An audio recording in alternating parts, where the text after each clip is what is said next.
सकाळ आमची खूपच सुंदर झाली मनालीमध्ये. हा रूमच्या बाहेरचा व्ह्यू आहे आणि आमच्या बॅग्सना काल भिजला कारण ना पाऊस झाला अचानक. ड्रायव्हरच्या चुकीमुळे. ड्रायव्हर म्हणाला होता की पाऊस येणारच नाही, पण त्याला 2-3 वेळा सांगितलं की कवर घाल, पण त्याने घातलंच नाही. आणि सकाळी पार्किंगच्या वेळी प्रॉब्लेम.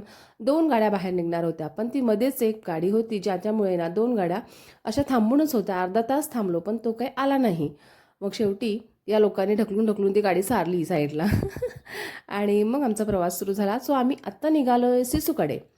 तर तिथे गेल्यानंतर सिसूमध्ये बर्फ नाही असं कळालं. मग आता करायचं काय? आधी म्हटलं आधी पोटोबा मग विठोबा. भूक लागली होती. छान मस्त मॅगी खाल्ली, ब्रेड आणि ऑमलेट खाल्ला आणि हे झाल्यानंतर चहा तर हवाच. सो चहासुद्धा झाला आणि मग डिसाईड करायचं की आपण कुठे जायचं हे ठरलं आमचं.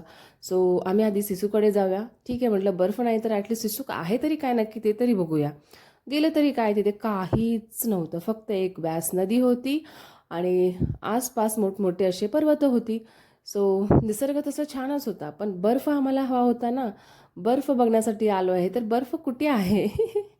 मग तिथे आम्ही सिसूमध्ये काही फोटोज काढले, शार्वीचे फोटोज काढले, व्हिडिओज काढले आणि मग तिथून आम्ही ठरवलं की आता जिथे बर्फ असेल आपण तिकडेच जायचं. आलोय तर पाहूनच जायचं बर्फ, नाहीतर मग काय फायदा. मनालीला आलो आणि बर्फ नाही पाहिलो. सो मग आम्ही डिसाईड केलो की बर्फ बघूया. मग तसं ड्रायव्हरलाही सांगितलं.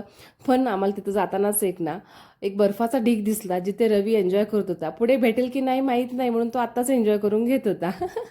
तर आम्हाला बर्फ कुठे भेटला हे पाहण्यासाठी नेक्स्ट व्हिडिओ नक्की बघा. Bye bye.